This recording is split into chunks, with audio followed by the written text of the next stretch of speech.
ಚಾಮರಾಜಪೇಟೆ ವಿಧಾನಸಭಾ ಕ್ಷೇತ್ರದ ಜನಪರ ಶಾಸಕ ಶ್ರೀ ಜಮೀರ್ ಅಹಮದ್ ಖಾನ್ ರವರಿಗೆ ಕರ್ನಾಟಕ ಸರ್ಕಾರದ ಸಚಿವ ಸಂಪುಟದಲ್ಲಿ ಸ್ಥಾನ ನೀಡಬೇಕು ಅಂತ ಆಗ್ರಹಿಸಿ ಚಾಮರಾಜಪೇಟೆ ಸಿರ್ಸಿ ರಸ್ತೆ ಮೈಸೂರು ಸರ್ಕಲ್ ಬಳಿ ಶಾಂತಿಯುತವಾಗಿ ಮಾನವ ಸರಪಳಿ ನಿರ್ಮಿಸಿ ಮೌನ ಪ್ರತಿಭಟನೆಯನ್ನ ಹಮ್ಮಿಕೊಳ್ಳಲಾಗಿತ್ತು.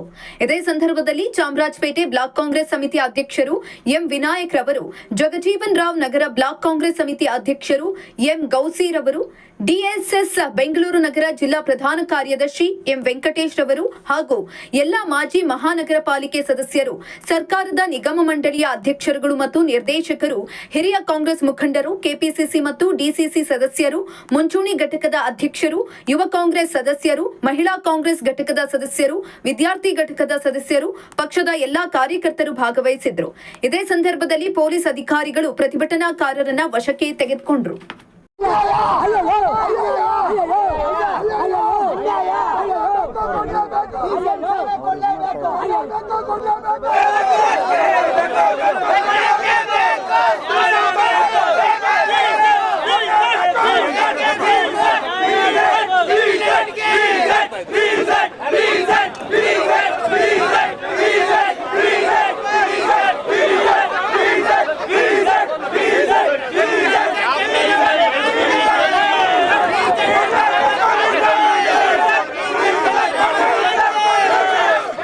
ಐದು ಬಾರ್ ಶಾಸಕರಾಗಿ 3 ಬಾರ್ ಸಚಿವರಾಗಿ ಕೆಲಸ ಮಾಡಿದ್ದಾರೆ ನಮ್ಮ ಚಾಮರಾಜಪೇಟೆ ಮಣ್ಣಿನ ಮಗ ಜಮೀರನ್ ಅವರು ಸರ್ವ ಧರ್ಮಗಳ ನಾಯಕರು. ಚಾಮರಾಜಪೇಟೆ ಒಬ್ಬರಿಗೆ ಕ್ಷೇತ್ರದ ನಾಯಕರಲ್ಲ, ಅವರು ಇಡೀ ರಾಜ್ಯದ ನಾಯಕರು, ರಾಷ್ಟ್ರದ ನಾಯಕರು. ಮುಂದಿನ ದಿವಸದಲ್ಲಿ ಅವರು ಒಳ್ಳೆ ಇವಾಗ ಡೆಪ್ಟಿ ಸಿ ಎಂ ಆಯ್ತು ಅಂದ್ಬಿಟ್ಟು ಒಂದೇ ಒಂದು ಇದಕ್ಕೆ ಯಾವುದೋ ವಿಡಿಯೋ ಅಂತ ಬಿಟ್ಬಿಟ್ಟು ಅವ್ರಿಗೆ ನಮ್ಮ ಕಾಂಗ್ರೆಸ್ ಪಕ್ಷ ಕಡೆಗೆ ಅನ್ನಿಸ್ತಾ ಇದೆ. ಅವರು ಫಸ್ಟ್ ಲಿಸ್ಟಲ್ಲೇ ಬರಬೇಕಾಯ್ತು, ಅವ್ರದ್ದು ಮಂತ್ರಿ ಸ್ಥಾನ ಬಂದಿಲ್ಲ. ಅದಕ್ಕೆ ಇವತ್ತೇನು ಮಾಡ್ತಾಯಿದ್ದೀವಿ, ನಮ್ಮ ಚಾಮರಾಜಪೇಟೆ ಕ್ಷೇತ್ರದ ಎಲ್ಲ ನಾಯಕರು, ಮುಖಂಡರು, ಕಾರ್ಯಕರ್ತರು ಎಲ್ಲ ಸೇರ್ಕೊಂಡು ಪ್ರತಿಭಟನೆ ಹಮ್ಮಿಕೊಂಡಿದ್ದೀವಿ. ನಮ್ಗೆ ತುಂಬ ನೋವಾಯ್ತಾ ಇದೆ. ಯಾಕೆಂದರೆ ಫಸ್ಟ್ ಲಿಸ್ಟಲ್ಲೇ ಬರಬೇಕಾಯ್ತಿದ್ದು ನಮ್ಮ ಜಮೀರನ್ ಅವರು. ಯಾಕೆಂದರೆ 136 ಸೀಟ್ ಬರಬೇಕಂದ್ರೆ ಡಿ ಕೆ ಸಾಹೇಬ್ರು ಎಷ್ಟು ಕಷ್ಟಪಟ್ಟವ್ರೆ, ಸಿದ್ದರಾಮಯ್ಯ ಅವರು ಎಷ್ಟು ಕಷ್ಟಪಟ್ಟವ್ರೆ, ಅದಕ್ಕೆ 100ರಷ್ಟು ಕಷ್ಟ ನಮ್ಮ ಶಾಸಕರು ಬಿ ಸಿ ಜಮೀರ್ ಅಹಮದ್ ಅವರು ಪಟ್ಟವ್ರೆ.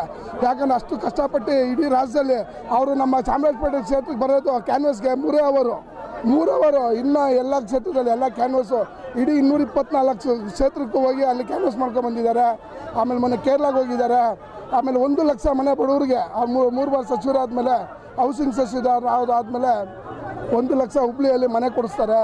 ಅದಾದಮೇಲೆ ತೆಲಂಗಾಣಕ್ಕೆ ಹೋಗ್ತಾರೆ, ತೆಲಂಗಾಣ ಇನ್ಚಾರ್ಜ್ ಆಗ್ತಾರೆ, ಅಲ್ಲಿ ಒಳ್ಳೆ ಲೀಡ್ ಕೊಟ್ಟು ಗೆಲ್ಸ್ಕೊಬರ್ತಾರೆ. ಕೇರಳಗೆ ಅವರಿಗೆ ಕೇರಳ ಮಾಡ್ತಾರೆ. ಆಮೇಲೆ ನಮ್ಮ ಹುಬ್ಳಿ ದಾವಣಗೆರೆ ಹುಬ್ಳಿ ತುಂಬ ಹಲವಾರು ಇದೆ ಸರ್. ಅವರು ಮೈನಾರಿಟಿ ಲೀಡರ್ ಅಲ್ಲ, ಅವರು ಇಡೀ ಹಿಂದ ನಾಯಕರು. ಅವರು ಅಂಥ ನಾಯಕರಿಗೆ ಇವತ್ತು ಕಡೆಗಣಿಸಿರೋದು ಕಾಂಗ್ರೆಸ್ ಪಕ್ಷಕ್ಕೆ ನಷ್ಟ ಅಂತ ಹೇಳಕ್ಕೆ ಇಷ್ಟಪಡ್ತೀನಿ ಈ ಸಲ. ಯಾಕೆಂದರೆ ಅವ್ರನ್ನ ಕಡೆಗಣಿಸ್ತಾ ಇಲ್ಲ, ಇಡೀ ಕಾಂಗ್ರೆಸ್ ಪಕ್ಷನೇ ಸರ್ವನಾಶ ಆಗೋ ಟೈಮ್ ಬಂದಿದೆ ಇವಾಗ.